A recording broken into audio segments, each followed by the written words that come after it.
बिस्मिल्लाहिर्रहमानिर्रहीम।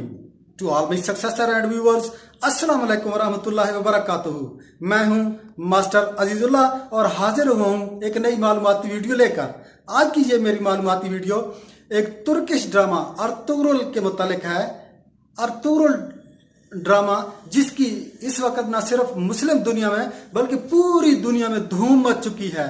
तो अर्तुगरुल कौन था, उसका क्या खानदानी पस मंजर था, उन्होंने कौन कौन सी फतूहात की और हम मुसलमानों को अर्तुगरुल ड्रामा क्यों देखना चाहिए।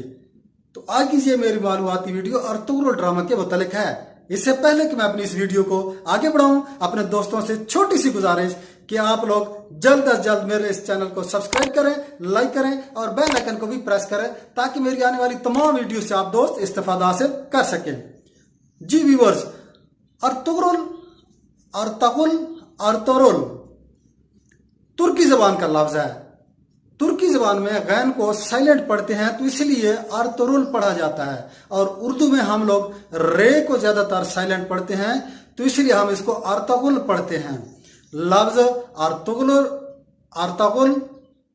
अर्तुगरुल जो भी हो, ये तुर्की जबान का लफ्ज है और दो लफ्जों का मजमुआ है, यानी अर और तुगरुल। अर का मानी है आदमी, सिपाही और हीरो वगैरह, और तुगरुल के मानी है उकाबी परिंदा। तो यूं अर्तुगरुल का लफ्जी माना हुआ उकाबी शख्स, उकाबी सिपाही या शिकारी हीरो वगैरह। दोस्तों, ड्रामा अर्तुगरुल तुर्क के खाना बदोश कबीले काई की कहानी है, जिसके मुताबिक काई कबीला एक जंगजू कबीला है जो एक तरफ बेरहम मौसमों के निशाने पर है तो दूसरी जानिब मंगोलों और सलीबों के निशाने पर भी है। हिम्मत और जुरत की ये अजीब दास्तान है कि चरवाहों का ये खाना बदोश कबीला जो जाड़े के बेरहम मौसम में काहत से बचने के लिए उस वक्त के अमीर से एक जरखेज चरागाह में पनाह लेने की दरख्वास्त कर रहा था। आगे चलकर एक ऐसी अजीम सल्तनत की बुनियाद रख देता है जो तकरीबन 600-700 साल तक कायम रहती है। वो एक तरफ मंगोलों से भी लड़ता है तो दूसरी तरफ सलीबियों से भी। वो आगोश तुर्क कबाइल को एक लड़ी में परो देता है कि फिर चरवाहों के इस कबीले की अपनी एक अलहदा सल्तनत होती है और अर्तुगरुल का बेटा उस्मान इस सल्तनत उस्मानिया का पहला बादशाह होता है। दोस्तों, अब मैं बताता हूं कि अर्तुगरुल खानदान का खानदानी पस मंजर क्या था। अर्तुगरुल गाजी सल्तनत उस्मानिया के बानी और उसके पहले हुक्मरान सुल्तान उस्मान गाजी के वालिद का नाम है। दोस्तों, इस्लाम की सरबुलंदी की खातिर अर्तुगरुल और दीगर सलातीन मुजाहिदाना सरगर्मियों की बिना पर अमूमन इनके नामों के साथ लफ्ज गाजी लगाया जाता है। अर्तुगरुल गाजी का तलक तुर्क कबीले की शाख कई कबीला से है और ये कबीला अकीदतन अहले सुन्नत वल जमात से मुंसलिक था और ये मसलकन हनफी था। इनका खानदान बेग खानदान कहलाता है। बेग यानी सरदार खानदान कहलाता है। इनके वालिद जो थे वो सलमान शाह थे। दोस्तों, अर्तुगरुल गाजी एक बहादुर, निडर, दलेर, जंगजू, ईमानदार और बारोब शख्सियत थे।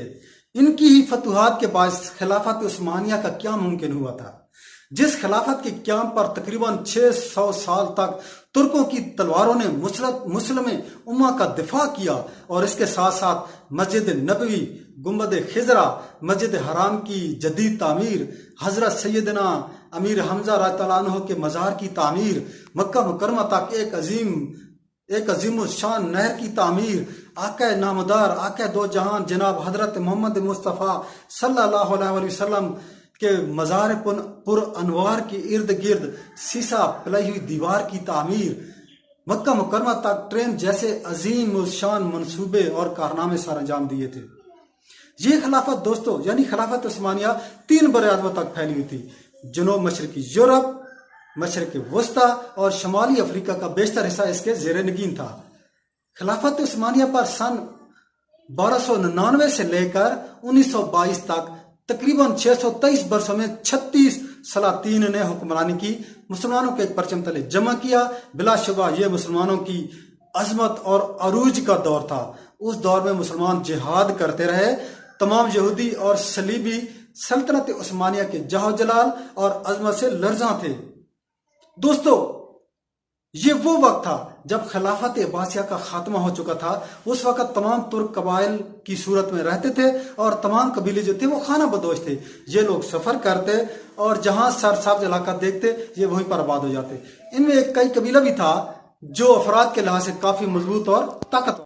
सलमान शाह कई कबीला के सरदार थे जो सच्चे मुसलमान, निडर और नहायत रहमदिल इंसान थे। उनके मकासद में इस्लाम की इशाअत और इंसाफ का बोलबाला शामिल था, क्योंकि यही वो वक्त था जब मुसलमान हर जगह कमजोरी का शिकार थे। मंगोल हलाकू खान की क़यादत में आगे बढ़ते आ रहे थे और खिलाफत सल्जूक सल्तनत अब जवाल के करीब थी। इन हालात में जरूरी था कि तमाम मुसलमानों को एक झंडे तले जमा किया जाए, इनको मुत्तहिद किया जाए और इनकी तादाद को भी बढ़ाया जाए।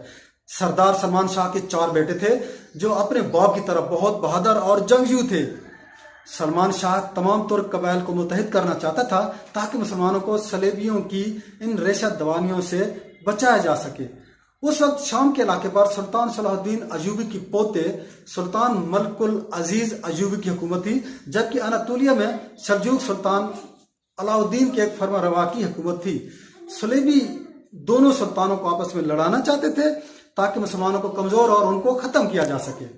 सरदार सलमान शाह इन साजिशों को खत्म करने में एक बहुत बड़ा किरदार अदा करते रहे, जिसकी वजह से अयूबी खानदान जो था उन्होंने तुर्क कबीले कई के वो लोग सरदार जो कई कबीले के जो लोग थे उनके वो लोग दोस्त बन गए थे। सरदार सलमान शाह की वफात के बाद इनके बेटे अर्तुगरुल कई कबीले के सरदार बन गए। अब मैं आपको बताता हूं कि अर्तुगरुल गाजी की तारीखी फतवात क्या थी। दोस्तों इस वीडियो को आखिर तक देखना ताकि आपको अच्छी अच्छी मालूमात मिल सके। अर्तुगरुल गाजी बहुत ज़हीन और बेहतरीन जंगजू थे। वो जिहादी सोच उनको विरसे में मिली हुई थी। उन्होंने सरदार बनने के बाद सलीबियों का डट कर मुकाबला किया, इनकी साजिशों को नाकाम किया, इनके मशहूर किला यानी काराए जहासा को भी फतह किया। बहादुरी, शुजात और वफादारी की वजह से सुल्तान अलाउद्दीन के फरमारवाओं ने अर्तुगरुल गाजी को तमाम आगूज कबाइल का सरदार आला और अनातोलिया के सरहदी इलाके जो बजंतीन के करीब थे उनका निगरान भी मुकर्रर कर दिया। अर्तुगरुल गाजी ने मंगोलों का खात्मा करने के लिए एक फैसला कौन जंग का आगाज किया। उन्होंने इरादा किया कि मैं मंगोलों का खात्मा करके रहूंगा। इस मकसद के लिए मंगोल सुल्तान बरका खान जो कि उस वक्त मुसलमान हो गए थे और मिस्र के सुल्तान रुकनुद्दीन बेबर्श को भी आमादा कर लिया और तय पाया कि एक बड़ी फौज तैयार की जाए जिसमें तमाम तुर्क कबाइल को भी शामिल किया जाए। अनातोलिया में एक फैसला कौन जंग का आगाज किया गया। इस जंग में मंगोलों को इबरतनाक शिकस्त हुई, मुसलमान फतह याब हुए और शिकस्त के गम की वजह से चंद माह के बाद हलाकू खान भी मर गया। गाजी अर्तुगरुल सलीबियों और मंगोलों को इस इलाके से निकालने में कामयाब हुए। अर्तुगरुल गाजी ने सलीबी और मंगोलों दोनों कबाइल को शिकस्त देने के बाद एक इस्लामी आदिलाना मुनसिफाना निज़ाम कायम किया और तालीम और तरबियत के लिए दरसगाहें भी कायम की ताकि लोग जदीद उलूम से बहरवार हों। इस तरह दोस्तों एक अजीम और मजबूत इस्लामी माशरे की बुनियाद रख दी गई और सल्जूक सल्तनत के खात्मे पर अपनी सल्तनत के क़याम का ऐलान भी किया। गाजी अर्तुगरुल की वफात के बाद इनके छोटे बेटे उस्मान कई कबीले के सरदार बने। वो अब रियासत सागोत के सुल्तान कहला जाते थे। उन्होंने सन 1299 में खिलाफत उस्मानिया कायम की, एक ऐसी खिलाफत कायम की जिसको बाद में खिलाफत उस्मानिया के नाम भी दिया गया। सुल्तान उस्मान गाजी अपने वालिद गाजी अर्तुगरुल की तरह एक दिलेर और बासलाहियत मुजाहिद थे। उन्होंने खिलाफत को मजबूत किया। दोस्तों आपके इल्म में मैं इजाफा करता चलूं कि गाजी अर्तुगरुल की औलाद से सल्तनत उस्मानिया के 7वें सुल्तान मोहम्मद सानी जिन्होंने कुस्तुनतुनिया को भी फतह किया और नबी करीम सल्लल्लाहु अलैहि वसल्लम की बशारत के भी हकदार ठहरे और सुल्तान मोहम्मद अल फातिह के लक़ब से भी मशहूर हुए थे। सागोत के इलाके जिसके बारे में कहा जाता है कि ये अर्तुगरुल को सल्जूक सल्तनत से मिला था, वहां अर्तुगरुल के नाम की एक छोटी सी मस्जिद और मजार भी तमीर किया गया जिसके बारे में कहा जाता है कि वो अर्तुगरुल के बेटे ने इनके लिए बनाए थे। वफात के वक्त अर्तुगरुल गाजी की उम्र 90 साल से ज्यादा थी और सागोत शहर में ही इनको दफन किया गया। दोस्तों न्यूयॉर्क टाइम ने गाजी अर्तुगरुल को एक सॉफ्टवेयर का बम और नौजवानों को जिहाद और शिद्दत पसंदी की तरगीब देने वाला करार दिया है। दोस्तों मैं आपको बताता चलूं कि इसी ड्रामा को 80 से ज्यादा जबानों में इस ड्रामे का तर्जमा करके करोड़ों की तादाद में पूरी दुनिया में भी देखा जा चुका है। और जो उनका सतर है जनाब उर्दगान की खसूसी ताकीद पर बनने वाली इस सीरीज को मुस्लिम दुनिया के कई रहनुमा कदर की निगाह से भी देखते हैं, जिनमें चचनिया के सदर रमजान कदरोफ और पाकिस्तान के वजीर आजम जनाब इमरान खान भी शामिल हैं। दोस्तों ये अर्तुगरुल ड्रामा हमें खुद भी देखना चाहिए और अपने बच्चों को भी दिखाना चाहिए, ताकि हम इस्लामी इक़दार से रोशनास हो सकें और अपने इन हीरो पे हम फख्र कर सकें। हमारे इन हीरोज, हमारे ये ऐसे हीरो हैं जिनसे ये अंग्रेज लोग बहुत खौफ खाते थे। दोस्तों जिंदगी रही तो अपनी अगली वीडियो में फिर हाजिर होऊंगा, तब तक अल्लाह हाफिज, खुदा पैमान।